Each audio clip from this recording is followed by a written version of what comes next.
Hello, I'm Rapid Kebab of OKSoft and welcome to DevDoc. Here I'll be covering game development from a developer's perspective, taking a look at interesting and crucial parts of games, from economics to tech to design. On this episode, I want to help my fellow devs in pricing their games using the science of economics. There are few, if any, resources to help with the crucial process of determining your game's price online, and being that indies entertain millions of people mostly out of their passion, they do deserve to be compensated for it, especially financially, because again, making games is hard and it takes time. Anyways, on this video I will, as I said, use a bunch of economics. That means a couple of graphs and terms, but I will simplify them as much as humanly possible and give you basically what they mean as well. So you, even if you don't know economics, you'll be fine here. Beside that, I want to start this video with a note on regional pricing. Basically, demand changes on region from region by region based on how much disposable income people have. So Steam has this by default. In fact, if you enter an American price on Steam, they will automatically adjust it for different regions, where say if you're Russian, you pay less for the same game on Steam, and that makes sense because a Russian person has less disposable income. And if your game is primarily geared toward a Western audience, that's fine. That's primarily why itch doesn't have a feature like this, I suppose, because, well, the audience is Western, so roughly $1 means the same for a European person and an American person and a Canadian person.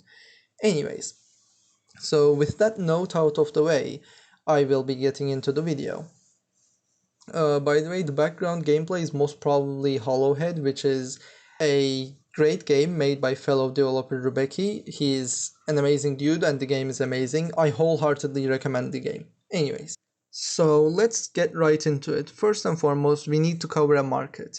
So this is going to be the basis of all of our graphs in this video. And the y-axis, as you see, is the price, and the x-axis is the quantity represented by Q. Price is the price for which a good sells, and quantity is the quantity of goods that will sell.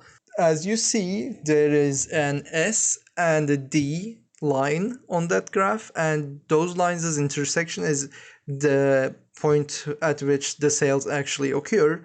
So the area between that intersection and the axes is your revenue. So the thing is, this is not an actual representation of what it actually looks like. As you see, normally the demand and supply curves are, well, actually curves, but we draw them as lines to make it easier to understand. So we'll be using them as lines from now on. Furthermore, the incline of one of these graphs, or either of these graphs, is referred to as elasticity. The more flat it is, the more elastic it is, and basically you want inelastic demand but elastic supply. You'll see. So this is what normal producers have. So if you're making apples, for example, the more an apple costs, the more you will be making apples, obviously. But you are a game developer and you are an indie game developer, which means you aren't selling your games as physical products, which means you have an infinite number of one game. So you have an infinite supply, which means your graph is perfectly elastic, which is exactly what you want. It is as good as it gets. You've got an infinite supply, literally. You can only set the supply graph up or down right now, which is the price of your product. So that's the only thing you can actually manipulate in this case. And since that's flat, you need to hit the best area of the demand curve to maximize the area between the intersection and the axes, as I previously told you. So how do we determine that, and how do we make sure the demand curve is as steep as possible? Well, so this slide shows that case where on an inelastic demand curve, as you see, raising price will actually raise the amount of area between the graph and the axes, the intersection and the axes, sorry, and you will be making more money. And with a normal demand curve, this would mean you basically want to pull up the price as much as humanly possible, because in a normal demand curve, it gets more inelastic the more you go up. And if you have price setting power, you would obviously go up as much as possible.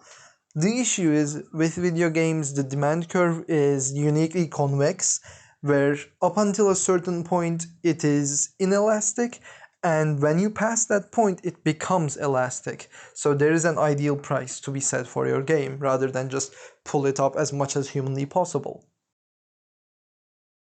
The opposite of this is an elastic demand curve where dropping the price will actually increase the area. As you see, both of these have you moving the price up or down in order to maximize your profit. So what's the point at which profit would be maximum? Obviously the case where none of these are true. So where the slope of the demand curve is 1 or -1 because it's facing the other way, but we aren't mathematicians, we are game developers. So basically you want it to be unitary, as the third graph in this slide shows. So on this case, neither raising nor lowering the price will earn you more income, which means you are doing it correctly. As a side note, there is the oh no case where it is perfectly elastic. This is where your demand curve is flat, so they will only buy your game at a certain price. And the reason this is an oh no case is this is usually $0 when it's talking about video games. So you basically want to manipulate the demand elasticity to be as low as possible. I'm just going to be going over the factors that you can actually manipulate and need to pay attention to with your games.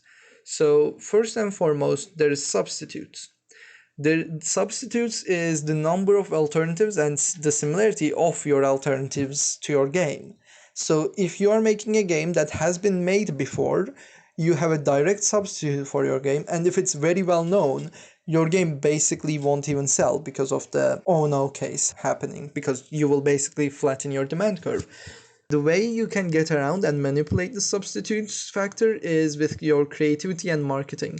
So you are obviously not going to be recreating a game that has been made before and trying to sell it for money, but you need to get that across to your players. You need to do your marketing in a way that shows your game's unique setting, gameplay features, design, whatever it is about your game that makes it one of a kind. You need to show that off in your marketing. And as I previously mentioned, you need to be creative with your game and not replicate something that has already been done. Regarding substitutes, you need to also keep in mind a mistake many indies make when pricing their games, which goes, oh, this game out there made by usually a AAA studio is free and it's great, so my game should be cheap. And that is usually incorrect because other games also have their own demand elasticities, and they may be old, they may be made by AAAs, they may have been played by literally everyone on the planet, and etc. And they are usually not great substitutes to your game anyways. I've played TF2 for 1,000 hours and paid $0 for it, but I am not considering that as a substitute for my indie horror project because, well, it isn't. It just doesn't replace that. So yeah, keep that in mind. And stuff like, say, Portal 2 and 1, they're both ridiculously cheap, absolute masterpieces, but they're old enough to the point where they are no longer competitors to just about anything because, well, everyone has either played them or decided they aren't their cup of tea. So the second factor is time. The time period for which a product is at a certain price. So this is relating to that Portal example, but the longer your game has existed out there and the longer its price has been kept, the more likely people are to just be like, oh, I'll buy it later.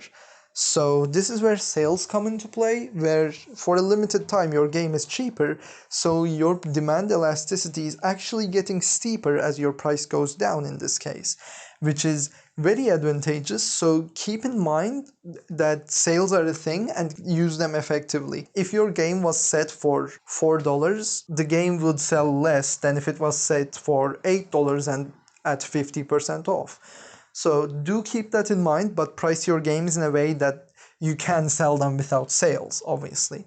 So in doing your research into these factors, you will also get a feel for how your demand curve is. And this is all you can do in order to determine the ideal point on that demand curve. There is no exact science as to this because every game is unique, every game's competitors are unique, and as time changes, so does this curve, as previously mentioned. So the best you can do is feel it out as you try to manipulate it. and really set what you feel is the ideal price. As words of advice, I will say go between $5 and $15.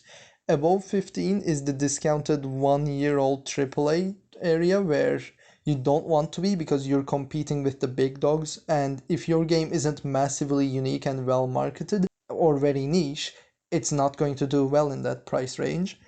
And under $5, you give the consumer the impression that your game is just terrible shovelware, unless if you're on itch where people understand you're doing it to be kind. And with that, I have to conclude this video because I've said all I can say. I hope it has been helpful, so thank you. And I hope you join me in the next episode of DevDoc.